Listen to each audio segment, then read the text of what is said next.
Welcome to Bollywood Deep Dive from IndiaReview.com, your daily Bollywood news. Let's get into it. And let's start with what feels like the biggest story of the day, which is really just a collection of 1,000 small, lovely, and sometimes very strange stories. It's Raksha Bandhan. The entire internet was just a beautiful scrapbook of sibling photos. We saw Salman Khan celebrating with his sisters Alvira and Arpita, looking very much in festive mode with the Rakis on his wrist. Yes, and the Patati family gathering was just peak family goals. You had Soha Ali Khan posting these gorgeous pictures with Saif, and then you see Kareena, Sara, everyone just together. It's that glimpse of normalcy behind the stardom that's always so nice to see. It really is. And the throwbacks. Alia Bhatt posted this adorable childhood photo with her sister Shaheen, calling her home, which just melts your heart. It does, and Ridhima Kapoor Sani shared one with Ranveer Kapoor from 1986. Seeing little Ranveer is just, it's a trip. Neetu Kapoor commented "my loves" on it, and you just feel that warmth. It's the universal experience, isn't it? Digging through old, slightly faded photo albums to find the perfect picture to post. Even Amitabh Bachchan was reflecting on it on his show, saying the youngest child often gets away with a lot, which I think every older sibling in the world just collectively nodded at. Oh, 1,000%.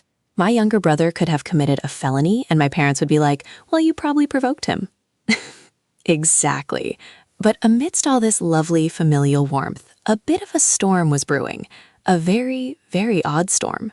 A storm in a teacup, or perhaps a storm over a blouse neckline? That's the one. The controversy around Kriti Sanon's Raksha Bandhan advertisement for a jewelry brand. Okay, so for anyone who missed it, it's an ad. She's in an Indo-Western outfit that includes a bralette-style top, and some people on the internet decided this was not the appropriate attire for a festival celebrating the bond between siblings. Which is a choice. I mean, the festival is about love and protection, not a dress code, but the discourse really took off. It took off to the point that other people are now getting dragged into it. Priyanka Chopra's mother, Dr. Madhu Chopra, was asked about it, and she gave a very measured response. She did. She said she agrees with the principle of creative freedom, but that there should be some boundaries. She said that certain line or boundary is necessary, which is a very diplomatic answer. It doesn't fully condemn, it doesn't fully support. It's a classic, I see both sides, media-trained response, which, fair enough. But now it's spreading. Selena Jaitley was at an event also celebrating the festival, and now she's facing scrutiny for her outfit's neckline. It feels like we're just hunting for things to be upset about. It's exhausting. And what does it have to do with the festival? Kriti, for her part, seemed to respond with a new post that was captioned in a way that felt like she was just moving on, and as one headline put it, showing the door to naysayers. Good for her. But you know what? That wasn't even the strangest Rocky-related story of the week, not by a long shot. Oh, I know you're going your guess. Please tell me. The public war of words between Kangana Ranaut and Baba Ranaut has apparently ended. Ended how? Did they agree to disagree? Did they release a joint statement on the importance of civil discourse? Nope. He sent her a Rocky and sweets by post. No, stop it. You are making that up. I am not. It's an olive branch, apparently. A literal thread-based olive branch to bury the hatchet. After a very sharp public exchange, this is the resolution we get. This is the most bizarrely, wonderfully Indian resolution to a celebrity feud I have ever heard of. Forget diss tracks, forget shady Instagram stories, just mail a Rocky. Feud over. Can you imagine any two actors having a tiff? Just send a Rocky. Box office clash? Send a Rocky. It's brilliant. Problem solved. I am genuinely speechless. It's both absurd and kind of sweet. I don't know what to feel. I think that's the appropriate response. Utter confusion with a dash of bewildered amusement. That's my permanent state, so it works out perfectly. All right, from sibling bonds to box office battles, which can be their own kind of family feud sometimes. Indeed. And the biggest battleground right now seems to be centered around Yash's new film, Toxic, a fairy tale for grown-ups. A battleground both in terms of collections and public relations, it seems. So the film opened huge, as expected, but then it saw a pretty significant drop, around 65% on its second day, which is on the higher side. A 40 to 50% drop is more typical after a massive opening day. The 3-day total is still impressive, around 95 crores for the Hindi version alone, but the downward trend is what has people talking. But that's not even the main story here, is it? The conversation has shifted from the numbers to the reviews, or rather the reaction to the reviews. Exactly. The makers are reportedly facing a controversy because they've allegedly sent legal notices to some YouTubers and reviewers over negative reviews. Oof, that is not a good look. Not at all. One YouTuber made a claim on social media, taking a sharp dig at Yash, saying this is what happens with rich people. And beyond that, they've also reportedly blocked audience reviews from at least one major ticketing platform. So you can't see what the general audience thinks, and if you're a professional critic who gives a negative opinion, you might get a legal notice. That feels incredibly counterproductive. It's a very aggressive strategy. The official reviews from major outlets are also quite mixed. Bollywood Hungama called it all style and no substance. The Hindu called it an ambitious misfire. Rediff's review was titled All Yash, No Glory. So the critical consensus isn't exactly glowing. And trying to silence the negative voices, whether from critics or the audience, never works. It just draws more attention to the negativity. It makes it seem like you have something to hide. It's the Streisand effect, Bollywood edition. Completely. It's a shame because it distracts from the film itself and turns the conversation into one about freedom of speech and critique, which is probably not the PR angle they were hoping for. Definitely not.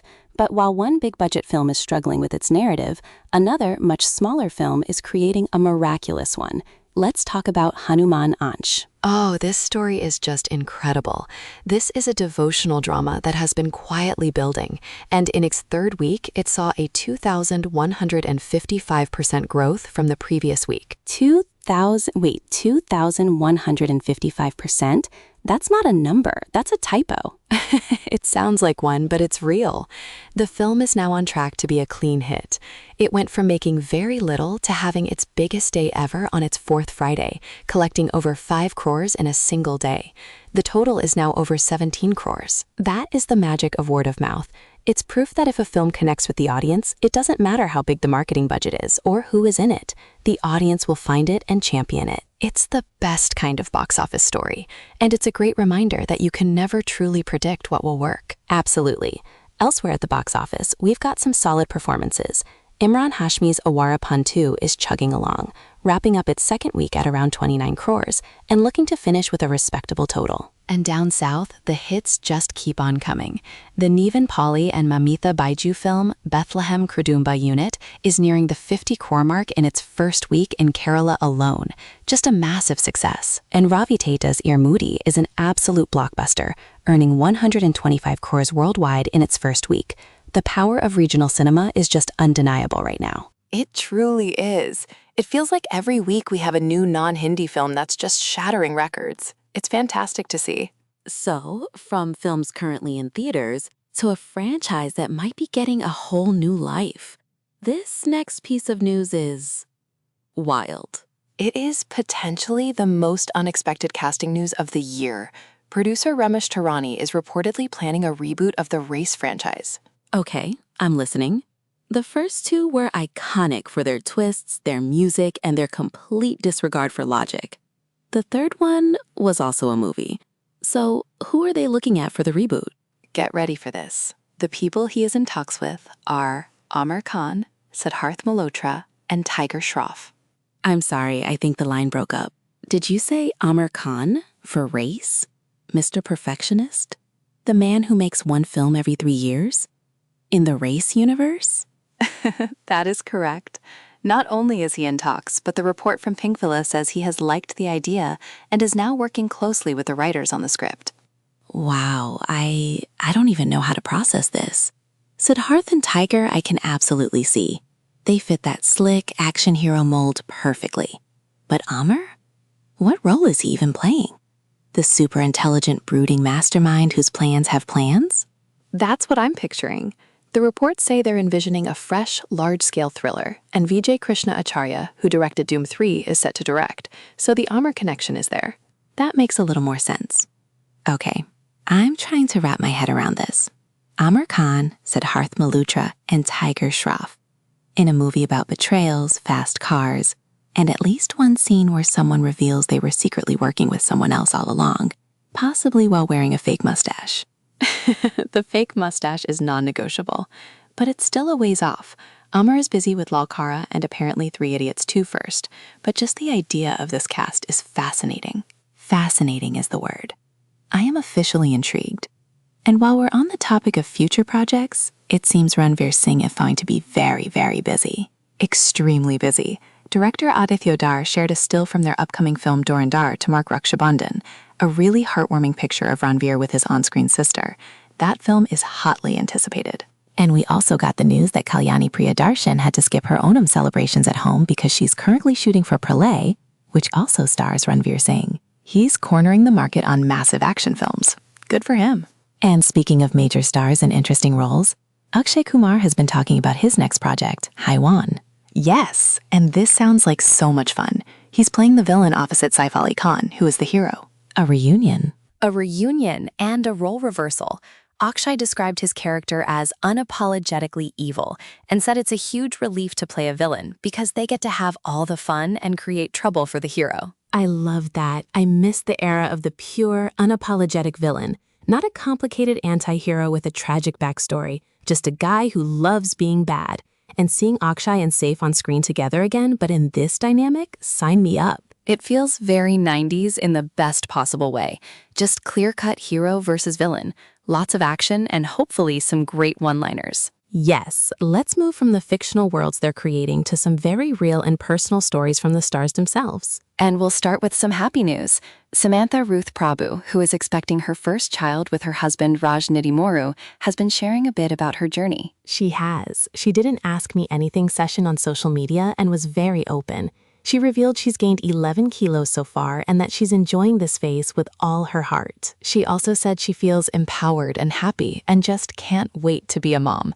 It's just so lovely to see her embracing it all so publicly and positively. It really is. In a world where there's so much pressure on women about their bodies, especially during and after pregnancy, her openness is so refreshing and important. Absolutely. And from one new beginning to another, this one in the world of music. Hrithik Roshan's elder son, Rayan, has made his musical debut. This is so cool. He's 20 years old and he's released his first English single called This Heavenly Place. He's the singer, the songwriter, and the guitarist. And he's clearly very talented. He also earned a scholarship to the prestigious Berklee College of Music. This isn't just a hobby. He's serious about it. You can feel the pride from his parents. Hrithik posted about trusting his son's instincts, and his mom, Susanna Khan, and Saba Azad were all showering him with love online. It's a huge achievement. It really is. It's always exciting to see the next generation of artists find their own voice, and not necessarily just in acting. Definitely. Now, for a more reflective story, Taapsee Pannu has been speaking again about some of the challenges she's faced in the industry, specifically regarding sexism. Yes, she recalled an incident from early in her career where her introduction scene in a film was changed at the last minute because the hero felt his own introduction wasn't grand enough. So her scene was altered to make his look better? Essentially, yes. She said the hero wanted to change it, and because he was the star, it was changed. She's been very vocal over the years about these kinds of power dynamics and the casual sexism that can exist on a film set. And it's so important that she continues to talk about it. It's those small seeming incidents that reveal the larger systemic issues at play. It's not about calling out one person. It's about highlighting a culture that needs to change. Exactly. It's about whose voice gets prioritized on set. Her speaking up gives courage to others. It really does.